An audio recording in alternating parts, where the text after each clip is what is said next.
On va prendre ça chronologiquement, hein, puisque l'action tunisienne est enclenchée avec un pressing de Skiri donc, sur Fofana. Fofana arrête de jouer. Ouais, doublement fautif Fofana pour moi sur cette action-là. Parce qu'il y a un petit tirage de maillot d'abord de Skiri, mais on sait que durant ce mondial-là, tous ces petits détails, ça se siffle pas. Et puis ensuite, donc il s'arrête. Et il s'arrête, on peut s'arrêter et contester 2 secondes, mais il s'arrête pendant 3-4 secondes. Les Tunisiens ont le temps de faire 2 passes. Ils font 2 passes et Khazri s'échappe. Et ensuite, il essaye de revenir parce qu'il se rend compte de sa connerie. Mais il arrive 1 mètre trop tard après aux abords de la surface. Donc pour moi, la faute n'est pas sifflée. Il y a l'effet de surprise, ok, mais tu te remets de suite dans la course. Il est resté au moins 2-3 secondes. Et ça a permis à Khazri de s'échapper comme ça. Donc moi, pour moi, il est doublement... moi, je suis d'accord sur Fofana. Parce qu'il ne doit pas s'arrêter, etc. Et en plus, il reste debout. Oui, il reste debout, il s'arrête. Longtemps, ouais. Mais par contre, il y a un truc, c'est... Après, l'excès d'engagement, ça peut siffler, pas siffler. Donc au foot, on a le droit de tirer les maillots des mecs. C'est autorisé ça. Non, parce que moi je veux bien qu'il y ait un excès d'engagement, épaule contre épaule, l'arbitre laisse jouer, c'est faisable. Mais là quand même, ça se voit en plus. Tu tires le maillot. Skiri lui tient le maillot, mais lui aussi tient le maillot. Non, il tient comme ça, moi j'ai l'impression. Si, il y a un moment d'abord. Il y a 2 contacts en fait. L'adversaire lui tient le maillot, t'as raison, pas très longtemps. Après il le lâche, il le lâche assez vite. Et lui, un tout petit peu, dans le même temps ou pas loin, le tient un tout petit peu aussi. Mais je veux dire qu'à un moment donné, tu vois, quand il y a un excès d'engagement, moi je suis d'accord là-dessus, qu'on laisse passer, que les mecs rentrent épaule contre épaule, un peu fort sur le ballon, ça passe, on y va. Mais là, tirer un maillot, bon, là on est encore. C'est pas ça qui le déséquilibre, Johan. Ouais, mais après, il s'arrête parce que. Parce qu'il est un peu bloqué en bas. Il est bloqué en bas et en même temps, il y a le fait d'être tiré si on siffle tous ces petits tirages de maillot. Ah, mais les tirages de maillot, c'est faute pour moi. Non, mais un gros tirage de maillot, un mec qui part, ok, mais là, il est sur place, il bouge plus les deux. Oui. À un moment donné, c'est pas quelque chose qui t'empêche d'avancer. Mais moi, le fait qu'il s'arrête, c'est rédhibitoire. Oui, mais non, après, je suis d'accord avec vous. Qui reste debout. Qui s'arrête. Il va pas inciter donc il est un peu siffler. fautif. Mais moi, je dis, je finis avec ça. Je dis Varane, parce que quand même derrière, il revient Fofana. Il revient en course et je trouve que Varane doit se servir du retour de Fofana pour essayer de... Tu vois, moi je trouve que Fofana, il arrive, je me mets à la place de Varane, Fofana arrive de ce côté. Donc tu sais qu'à peu près, s'il dribble de ce côté-là, je pense que Fofana, donc il peut commencer à aller à droite, Varane. Donc déjà, tu peux éventuellement anticiper le dribble de ce côté. Ouais. On a déjà une paire... Non, mais c'est bien, je vous écoute. On a déjà une paire qui est accusée. On a déjà une paire qui est ciblée. C'est Fofana, Varane. Je sais qu'Étienne aussi. Et Sébastien Tarago qui nous écoute à Doha. Vous ciblez également 2 joueurs, Fofana et Varane. Pour les raisons évoquées par Johan, Varane aurait dû s'adapter ? Ouais, non, c'est intéressant parce que vous avez eu de nombreux ralentis, j'imagine. Et donc, du coup, c'est intéressant d'avoir vos explications. Moi, j'ai vraiment du mal à les départager. Je dirais un tout petit peu plus Fofana, mais je suis tellement atterré par le match de Varane et tellement inquiet par le match de Varane que voilà, il m'inquiète énormément sur un plan global en fait. Mais allez, un tout petit peu plus pour Fofana, mais ils sont durs à départager hein, sur ce but-là, je trouve. Et Sébastien, quand on est au stade... Je suis d'accord avec Sébastien. Je vais faire le champagne ce soir. Je vais lui en offrir une quand il revient. Sébastien, quand on est au stade, on se dit que c'est l'erreur de Fofana, c'est qu'il se met à arbitrer. En fait, il sort de son match. Ouais, mais bon. C'est dur. Ben oui, mais voilà, Fofana, lui aussi, il a vraiment, enfin à mes yeux en tout cas, il a vraiment raté son match. Je vois une action positive à un moment, mais pas beaucoup plus. Il a des circonstances atténuantes, vous en avez déjà parlé, je crois, sur son positionnement. Mais oui, en fait, ce que je reproche aux jeunes, et Tchouaméni aussi, par exemple, c'est que ils jouent comme des vieux, quoi. Ils jouent comme des sénateurs. Ils ont l'impression d'être les boss. Tchouaméni, c'est terrible. Je comprends pas comment, quand tu es aussi jeune, quand tu as aussi peu d'expérience, tu peux avoir cette attitude-là. En fait, tu es dans une Coupe du Monde. C'est bizarre, je comprends pas, moi. Effectivement, Fofana, il se met à arbitrer. Mais non, joue. Et voilà, donc il perd trop de ballons, Fofana. C'est quand même, déjà sur son match en septembre, l'un de ses matchs en septembre, c'était flagrant. Et là, c'est encore le cas, quoi. Donc ça m'inquiète un petit peu. Je suis pas inquiet par rapport aux 11, en fait, titulaires, et pour la suite de la compétition. Mais au niveau des remplaçants, c'est quand même un tout petit peu inquiétant. Et ça s'explique. Il y a eu tellement de forfaits. Mais voilà, ça va pas falloir qu'il y ait trop de blessés ou trop de suspendus, quoi. c'est les impressions en in situ du stade, voilà, sur les gens qui jouent quoi.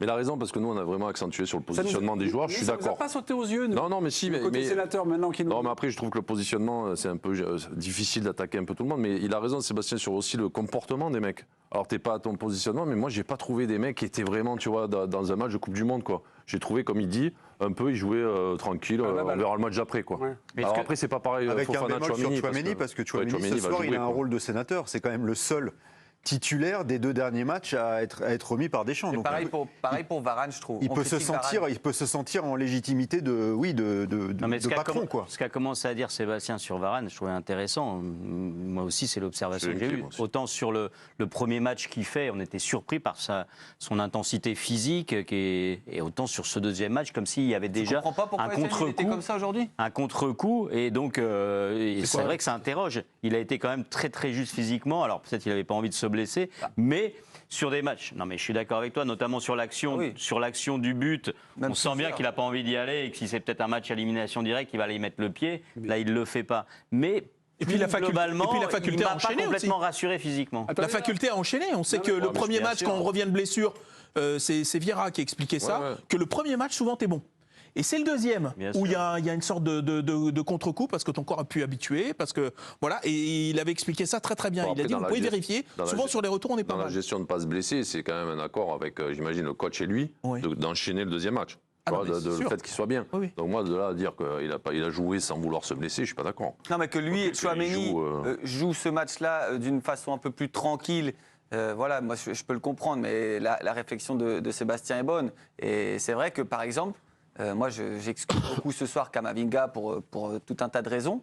Mais quand même, dans son attitude, je pense qu'il aurait pu être un tout petit peu plus rageur et comme faire sentir qu'il est heureux d'être sur un terrain de la Coupe du Monde. Oui, et compenser en agressivité. Ouais, j'ai pas senti ça. Sébastien Tarago à Doha. Ouais, par rapport justement à ça, moi, ce que je reproche à Tchouaméni, mais... Des fois, j'essaye de m'enlever aussi des idées de la tête parce que je passe parfois à côté des matchs de Tchouaméni, je le reconnais, et il m'agace beaucoup dans son attitude. Mais là, ce soir, à un moment, il fait une passe, il rate sa passe. Est-ce que c'est de sa faute? Est-ce que c'est la faute de l'appel? On peut discuter de tout, mais il se met à lever les bras. Moi, ça, je trouve ça inadmissible en fait, parce que Tchouaméni, il est effectivement... Merci beaucoup, c'est gentil. Et on est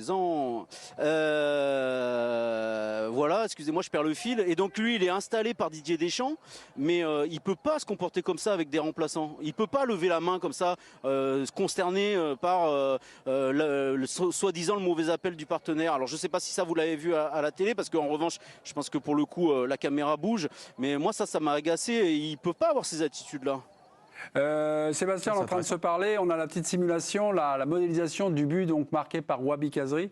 Et c'est vrai que l'attitude de Varane lorsque Fofana ne redescend pas à un coup de retard, c'est vrai qu'elle est limite. J'étais en train de chercher s'il y avait un autre Tunisien aux abords, finalement, qui aurait pu geler sa position. Aucunement, il aurait dû l'attaquer. Lorsqu'on a fait le tour de table... au moins anticiper ce dribble-là. Ouais. Comme Fofana revient. Mais il était en difficulté depuis le début du match, Varane. Alors que Konaté était là, faisait son match. Et d'ailleurs, pour la suite, là, il y a un côté rassurant parce qu'on peut toujours avoir une forme d'incertitude sur la suite de la compétition pour Varane. D'abord, il peut rechuter, il peut avoir besoin de souffler peut-être à un moment donné. Pas mal, hein. Les deux centraux, les deux jeunes dont on craignait que ça puisse être inquiétant étaient bons. Quand on a fait le tour de table, un seul nous a dit Mandanda. Est-ce qu'on peut revoir l'action comme ça, la modélisation, s'il vous plaît? Et en quoi Mandanda, enfin je ne sais pas si la modélisation restitue bien. Ça restitue bien parce qu'il est bien arrêté comme il est pendant le match. Régis, donc Fofana perd le ballon, un coup de retard, Varane ne compense pas, ne coulisse pas, ne va pas attaquer Kazri. Et notre Steve Mandanda. Après, cibler Mandanda, ça ne veut pas dire exonérer Varane et Fofana. Et surtout pas Varane, parce que quand je revois la simulation, c'est une catastrophe. Mais ce que je reproche à Mandanda, c'est cette espèce de lourdeur, ce mauvais timing à sortir. Je trouve qu'il ne sent pas le coup. Il sort au mauvais timing, il met un temps fou à descendre au sol. Il n'a pas d'explosivité dans sa jambe gauche. Elle sort pas sa jambe gauche, elle part pas à l'horizontale. Il est figé, on dirait. Il est figé et franchement le ballon de Kazri il va pas vite. Hein. Il va pas vite. Il part en J'ai arrière. l'impression qu'il s'imagine pas que Kazri va réussir à frapper entre toutes ses jambes. J'ai l'impression qu'il n'est pas prêt à recevoir une frappe. Non, Et puis au dernier moment, il essaye de faire le geste avec le pied. Il part en arrière. Ouais, et il s'étire pas loin en plus. C'est vrai, il a raison. T'as l'impression qu'il sort pas sa jambe. T'as l'impression qu'il a pas d'angle sur sa jambe, qu'il n'est pas capable d'en mettre. Régis, vous faites peut-être une fixette sur Amandanda parce que j'en avais parlé à la mi-temps. Ben oui, à la mi-temps. Déjà, tu nous en avais parlé. Mais on va aller voir Sébastien Tarago sur cette impression, on va dire, de pesanteur, de lourdeur sur Steve Mandanda vu du stade réellement. Est-ce que vous confirmez les impressions de notre téléspectateur Régis Testelin? Ah oui, totalement. Je ne sais pas ce que vous avez vu, vous, parce que si Régis était tout seul à le voir ou pas, j'ai pas entendu ce que vous avez dit à la mi-temps, mais vu du stade, dès le début, on a été très très inquiets. Dans ses attitudes, dans son langage corporel, dans ses choix, il dégageait tellement peu de sérénité que là on s'est dit oula, il ne faut pas non plus que Hugo Lloris se blesse, parce que vraiment entre les deux là il y a un monde d'écart. En début de match notamment, à un moment il sort pas, on comprend pas pourquoi, et sur la même action il jette, il met ses 2 points au lieu de prendre le ballon tranquillement alors qu'il est tout seul et il a 2 joueurs français à côté de lui pour l'aider, il n'y a aucun souci. Donc il n'était pas du tout serein et à chaque fois, dans chacune de ses interventions, ça semblait compliqué. Le manque de temps de jeu pour quelqu'un comme lui, un gardien qui gère sa carrière et tout ça. C'est pas le manque de temps de jeu. Là, pour le coup, là maintenant, il joue en club. Oui. Moi, j'étais de ceux qui pensaient que Mandanda, quand il y avait la concurrence avec Paul Lopez, tout le monde était en disant mais c'est un scandale que Mandanda ne joue pas. Moi, dans Mandanda, je trouve que ça fait pas mal d'années maintenant que physiquement, c'est plus le même joueur. C'est plus le même joueur et ça se voit. Alors évidemment, il a du talent, donc il y a des actions, il est capable de faire des arrêts remarquables, mais je trouve qu'il y a une lourdeur et pas simplement sur ce match-là. Ouais, à ce point, moi je l'avais... Franchement, alors peut-être que tu as vu ça, mais... moi, je le voyais pas aussi vulnérable. Mandanda à Rennes, c'est ce gardien-là que vous voyez? Non. Non. Enfin, moi c'est pas ce que je vois. Et l'autre truc, c'est que par rapport au fait que c'est quand même quelqu'un qui a un gros vécu en équipe de France, même si, bon, voilà, on connaît l'histoire avec Lloris, mais il a pas mal de matchs joués, des matchs de phase finale, etc. Moi, je pensais que, quitte à ce que Maignan soit pas là, que c'était bien que ce soit lui. Parce que je reste, tu vois, Areola, on avait parlé de Lafont et mais tout. Mais en deuxième, troisième gardien? Non, mais alors... Moi, je pensais quand même qu'en deuxième gardien, sur un troisième match, voilà, exactement, ça ferait la maille. Ouais. Là, moi, je l'ai vu, effectivement, moi, je trouve que ça fait pas la maille du tout. Même mentalement fébrile. Il y a le fait qu'il y ait la lourdeur sur ce but, il met du temps à aller au sol, etc. Ça, on pouvait l'imaginer, je trouve. Par contre, quand un ballon vient à 30 mètres de hauteur, il y a sa défense, et que le match est un peu compliqué, que tu peux rassurer ta défense, la prendre, faire une sortie tranquille, etc. Ça, je pense que Deschamps, il comptait là-dessus, pas forcément sur sa vivacité, sur ce but-là, mais au moins calmer un petit peu tout le monde et rassurer sa défense, chose que ce soir, il a eu du mal à faire. Le sélectionneur a agi sur cette défaite 1-0 contre la Tunisie. Par quel mot? Des joueurs étaient à risque, nous dit Didier Deschamps. On a donné la possibilité à plusieurs joueurs d'être sur le terrain. Ça leur permet de voir la différence qu'il y a sur un match de Coupe du Monde. Personne n'est condamné. L'objectif de qualif est atteint. Une deuxième compétition maintenant va commencer. Tiens, on aura une question. Est-ce que ce soir, vous en voulez plutôt à Deschamps ou plutôt aux joueurs?